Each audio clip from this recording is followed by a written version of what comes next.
ఏలేశ్వరంలో ముంతా తుఫాన్పై సమీక్ష సమావేశం నిర్వహించిన ఎమ్మెల్యే సత్యప్రభ. ఏలేశ్వరం ముంతా తుఫాన్ నేపథ్యంలో ఏలేశ్వరం మండల పరిషత్ కార్యాలయంలో ఎమ్మెల్యే వరుపుల సత్యప్రభ వివిధ శాఖల అధికారులతో సమీక్ష సమావేశం నిర్వహించారు. తుఫాను వల్ల ప్రభావితమయ్యే ప్రాంతంలో అధికారులు తీసుకోవాల్సిన ముందస్తు నష్ట నివారణ చర్యలు తీసుకోవాలని ఎమ్మెల్యే సత్యప్రభ అధికారులను ఆదేశించారు. ముఖ్యంగా ఏలేరు జలాశయం స్థితిగతులు సంబంధిత అధికారులను అడిగి తెలుసుకున్నారు. రైతులకు అవసరమగు సూచనలు జారీ చేయాలని ఉద్యాన శాఖ, వ్యవసాయ శాఖ అధికారులకు సూచించారు. వైద్య శాఖ అధికారులు ప్రజలకు నిరంతరం అందుబాటులో ఉండాలని ఆదేశించారు. దాడులు వేస్తే ముఖ్యంగా విద్యుత్కు అంతరాయం కలుగుతుందని, వాటి నష్ట నివారణ చర్యలు ముందుగానే అధికారులు గుర్తించి విద్యుత్తుకు అంతరాయం కలగకుండా కొనసాగించేలాగా చర్యలు చేపట్టాలని ఆదేశించారు. గర్భిణీ బాలింతల పట్ల ఐసీడీఎస్ అధికారులు అప్రమత్తంగా ఉండాలన్నారు. అధికారులు అప్రమత్తంగా ఉండాలని సూచించారు. ఈ కార్యక్రమంలో జనసేన నాయకులు మేడిశెట్టి బాబీ, ప్రత్యేక అధికారి Cyril, MRO Kusharaju, MPDO Ravikumar Varma, Ramaraju Varma, CI Surya, Apparao, నాయకులు జ్యోతుల పెదబాబు, అలమండ చలమయ్య, బొద్దిరెడ్డి గోపి, పెంటకోట మోహన్, చికాల్ లక్ష్మణరావు, బ్యాంకురాజు, అవసరాల సూరి ప్రకాశ్రావు, బస్ ప్రసాద్ మేరాల, కనకారావు, బుద్ధ సూర్యప్రకాష్, పసల సూరిబాబు, కొప్పుల బాబ్జీ, జిగటాపు సూరిబాబు, గట్టిం వెంకటరమణ, వివిధ శాఖల అధికారులు, కూటమి నాయకులు హాజరయ్యారు.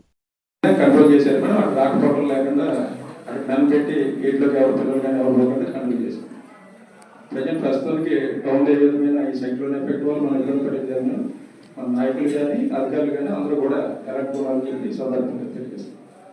మేడం బలన వచ్చేసి 1020 ఎకరాల వరకు బలన ఉంది మేడం. మేజర్గా వచ్చేసి మనకి తిరుమల, ఎర్రవరం, లింగంపర్తి, అలాగే పేరవరం, భద్రవరం కొంచెం ఏరియా ఉంది మేడం. ఏలేశ్వరం మండలంలో ఏలేశ్వరం విలేజ్ కూడా బలన ఏరియా ఎక్కువ ఉంది మేడం. ఇది టైం టు టైం ఆర్ఎస్కే సిబ్బందిని అందరినీ సరే కూడా గ్రౌండ్ లెవెల్లో ప్రికాషనరీ మెజర్స్ అవి చెప్పడం జరుగుతుంది మేడం. విలేజ్ లెవెల్లో మీటింగ్స్ అన్ని కండక్ట్ చేస్తున్నాము. అలాగే ఫార్మర్స్తో ఇంటరాక్ట్ అయ్యి ఇప్పుడు రెడీగా హార్వెస్ట్ చేయడానికి అవకాశం ఉన్న గెలలు కానీ అలాగే కూరగాయలు కానీ మార్కెటింగ్ అవకాశం ఉంటే కనుక కోసి అమ్మేమని చెప్తున్నాం మేడం. ఆ అవకాశం లేనట్లయితే ఇంకా పొలాలకు అది వెళ్లకుండా రైతులతో జాగ్రత్తగా ఉండమని చెప్పి ఇన్స్ట్రక్షన్స్ అన్ని పాస్ చేశామండి.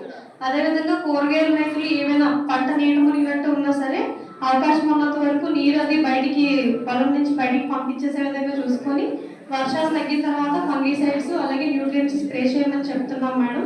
ప్రస్తుతం అయితే మనకి మండలంలో క్రాప్ డ్యామేజ్ ఏమీ రిపోర్ట్ అవ్వలేదు మేడం. మనకి గాలి ఏమైనా పెరిగితే బనానా డ్యామేజ్ ఉండే అవకాశం ఉంది మేడం. దీనికన్నా కొంచెం ఇబ్బంది లేదు. కానీ ఎటువంటి ధైర్యం వచ్చినా కూడా ఇబ్బంది వచ్చినా రక్షణ చర్యలు, సహాయ చర్యలు అన్నింటినీ కూడా మేము ఏర్పాటు చేయడం జరిగింది. తహసీల్దార్ గారు అయితే ఇందాక మన ఎంపీడీ గారు చెప్పిన అధికారులు 4 హాస్టల్స్ కూడా ఉన్నాయి. ఇప్పటికే పిల్లలు స్కూల్స్ సెలవులు వచ్చేసి వారిని ఎవరికి వారిని ఇంటికి సురక్షితంగా పంపించడం జరిగింది. ఎక్కడా కూడా ఇబ్బంది లేకుండా మనం ఒకవేళ ముంపు ప్రాంతాలు ఉన్నప్పుడు వాటిని అక్కడికి షిఫ్ట్ చేసి ముందుగానే మనం వారికి సహాయ చర్యలు చేపట్టాలి. అధికారులతో పాటు మనం కూడా మీ పరిధిలో ఉన్న వాళ్ళందరికీ నేను ఇక్కడి నుంచి ఈ వేదిక నుంచి చెప్తుంది ఒకటి, మనం వాలంటీర్గా అన్ని సహాయ చర్యల్ని అందరికీ అందించి మన నియోజకవర్గంలో ఎక్కడా కూడా ఎటువంటి ఇబ్బంది, ఈ సైక్లోన్ వల్ల ఎటువంటి ఇబ్బంది లేదని మనం ముందుగానే అన్ని చర్యలు తీసుకోవాలని చెప్పి ఈ సందర్భంగా అందరికీ తెలియజేసుకుంటున్నాను. ఇక మరొక ముఖ్యది ఎలక్ట్రిసిటీ డిపార్ట్మెంట్. ఎందుకంటే ముందుగా ఈ సైక్లోన్ ఎఫెక్ట్ అన్నది దాని మీద చూపిస్తుంది. కరెంట్ పోల్స్ గురించి చెట్లు పడిపోవడం వల్ల వైర్లు తెగిపోయి ఈ ఎలక్ట్రిసిటీకి ఇబ్బంది అవుతుంది. ఎక్కడ కమ్యూనికేషన్ అనేది ఈ వైర్లు ఎలక్ట్రిసిటీ అనే కదా టెలికమ్యూనికేషన్ కూడా, ఈ వైర్లు కమ్యూనికేషన్ గ్యాప్ రాకుండా ఈ డిపార్ట్మెంట్ వారు ఎప్పటికప్పుడు ఏ ప్రాంతంలో ఉన్న ఈ చెట్లు పడిపోవడం, వైర్లు పడిపోవడం అన్నది జరిగిందని తెలియగానే వెంటనే దాన్ని మీరు సరిదిద్దాలని చెప్పి ఎక్కడ నిర్లక్ష్యం కానీ అలసత్వం కానీ చూపించొద్దు. అన్ని డిపార్ట్మెంట్ సిబ్బందికి ఈ సందర్భంగా నేను తెలియజేస్తున్నాను. మనం అందరం కలిసికట్టుగా పనిచేస్తేనే దీన్ని ఎదుర్కోగలం. ఎందుకంటే మరి ఈ రోజు రాత్రి మనం ఎదుర్కోవాలి. సోషల్ మీడియాలో ఇందాక మన తహసీల్దార్ గారు చెప్పినట్టు సోషల్ మీడియాలోని వాటిలోని చెప్పింది మనం నమ్మద్దు. కరెక్ట్ ఇన్ఫర్మేషన్ అనేది మన అధికారుల దగ్గర నుంచి మన ప్రభుత్వం నుంచి మనకు వస్తుంది. ఈ రోజు రాత్రి ఏదైతే కాకినాడ తీరం ఇప్పటికే 210 కిలోమీటర్ల దూరంలో ఉంది అని చెప్తున్నారు. దాన్ని ఈ రోజు రాత్రి నుంచి రేపు మార్నింగ్ వరకు మనకి చాలా కష్టమైన సమయం. దీన్ని మనం ఎదుర్కోవాలి. ఇదంతా అధికారులతో పాటు మనం కూడా ఎప్పటికప్పుడు మన పరిధిలో ఏమైనా ఇబ్బంది ఉంటే మనం వారికి తెలియజేసి మీ అందరూ కూడా స్వతంత్రంగా ఇలా మా ప్రాంతంలో ఇలా ఇబ్బంది కలిగిందని వారికి తెలియజేస్తే వారు వెంటనే సరిదిద్దడానికి వారికి కూడా అవకాశం ఉంటుంది. ఈ ఎలక్ట్రిసిటీ డిపార్ట్మెంట్ వారు మరొక ముఖ్య విషయం, వీటిని ఎప్పటికప్పుడు ఇప్పటికే వెహికల్స్ కట్టర్స్ ని స్టాఫ్ ని అందరినీ రెడీ చేసామని చెప్పారు. ఎక్కడ వైర్లు తెగిపోయినా చెట్లు పడిపోయినా వీటిని మీరు వెంటనే వాటిని యుద్ధ ప్రాతిపదికన వాటిని తీసివేయాలి అని చెప్పి ఎలక్ట్రిసిటీకి ఎక్కడ ఇబ్బంది లేకుండా, ఒకవేళ ప్రకృతి వైపరీత్యం ఈ గాలి ఎక్కువ వేసినప్పుడు కరెంట్ పోయిన దాన్ని ఎదుర్కోవాలి. వాటిని కూడా జనరేటర్లు ఏర్పాటు చేసాం. వీటిలన్నింటినీ కూడా మీరు అందుబాటులో ఉండాలని ఆ విభాగాన్ని వారిని కోరుకుంటున్నాను. ఇకపోతే ఫైర్ ఈ ఈదురు గాలుల వల్ల పూల్ పార్కులుగా అయితేనే వాటికి దగ్గర ఈ ఫైర్ అన్నది కొంచెం ఇబ్బంది కలుగుతుంది.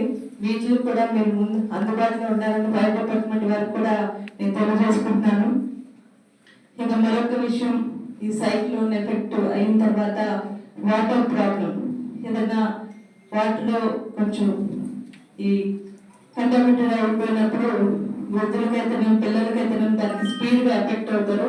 ఎక్కడ కూడా ఈ వాటర్ ప్రాబ్లం రాకుండా పైప్ లైన్స్ అయితేనే శానిటేషన్ అయితేనే ఆ డిపార్ట్మెంట్ వారికి కూడా ఈ సందర్భంగా నేను వాళ్ళందరూ అలర్ట్గా ఉండాలి, అన్ని చర్యలు సహాయక చర్యలు చేపట్టాలని ఈ సందర్భంగా కోరుకుంటున్నాను. ఇంకా చెప్పినట్టు అగ్రికల్చర్, హార్టికల్చర్, ఐసిడిఎస్ వారు, ఫారెస్ట్ డిపార్ట్మెంట్ వారు వీరందరూ కూడా ఇప్పటికే వారు తీసుకునే చర్యలని చెప్పడం జరిగింది. ఈ 3 రోజులు కూడా మీరు నిరంతరం మానిటర్ చేసుకుంటూ మీ డిపార్ట్మెంట్ వారితో దీన్ని ఈ సైక్లోన్ని ఎదుర్కోవాలని చెప్పి ఎక్కడ మీరు కొంచెం అన్ని విభాగాల అధికారులకు నేను ఈ సందర్భంగా తెలియజేసుకుంటే, ప్రజల నుంచి మనకి అనేక సమస్యలు అంటే వారికి ఉన్న సందేహాలని మనం ఇప్పటికే control room numbers, phone numbers ఇవ్వడం జరిగింది. వారిని సందేహాలు తెలుసుకోవాలి, వారి సందేహాలు తీర్చుకోవాలని ఆతృతతో మేము ఫోన్ చేసినప్పుడు మీరందరూ కొంచెం ఓపికగా దానికి సమాధానం చెప్పాలనుకున్న సమస్యలను తెచ్చాలని ఈ సందర్భంగా మీ అందరి డిపార్ట్మెంట్ అందరికీ కూడా నేను తెలియజేసుకుంటున్నాను. మరి ముఖ్యంగా ఇందాక కమిషనర్ గారు చెప్పినట్టు ఇక్కడ ఏలస్వరం టౌన్ లో ఉన్న అంటే కుంభరాక్షలు ఎఫెక్ట్ అనేది ఒక 2-3 వార్డులకి వస్తుందని చెప్పారు. అదేవిధంగా ఈ వాటర్ ప్రాబ్లం అయితేనే అన్నింటినీ కూడా కమిషనర్ గారు చెప్పిన వారు తీసుకున్న చర్యలని చెప్పడం జరిగింది. ముందు కూడా అన్నింటినీ అలర్ట్ గా ఉంచుకోవాలి, ఎక్కడా కూడా మనం ఎటువంటి ఇబ్బంది రానివ్వద్దు అని చెప్పి మరొకసారి అన్ని డిపార్ట్మెంట్స్ వారికి మనస్ఫూర్తిగా కోరుకుంటూ, మన నాయకులు కూడా మనం వాలంటరీగా పనిచేయాల్సిన సమయం. ఇప్పటి వరకు మనకి ఏ ప్రాబ్లం లేదు, ఎక్కడ ఎఫెక్ట్ అవ్వలేదు అనుకుని చాలా హ్యాపీగా ఉన్నాం.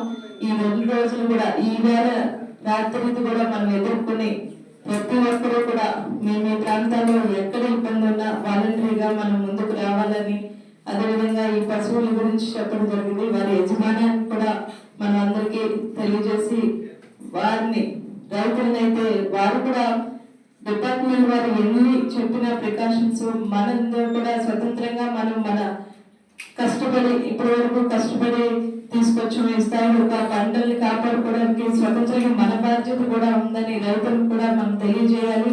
ఇవన్నిటిని మనం ఎదుర్కొని ముందుకు వెళ్ళి హ్యాపీగా ఈ సైక్లోన్ని ఎటువంటి ప్రాణ నష్టం కానీ ఆస్తి నష్టం అన్నది కొన్ని ప్రకృతి అభిరుచుల వల్ల మనం చెప్పలేకపోవచ్చు, కానీ ఎక్కడ ప్రాణ నష్టం అన్నది కలగకుండా మనం వెళ్ళాలి అని చెప్పి మనస్ఫూర్తిగా కోరుకుంటూ ఈ అవకాశాన్ని నాకు ఇచ్చినందుకు ప్రజలు తెలియజేసుకుంటూ థ్యాంక్ యూ.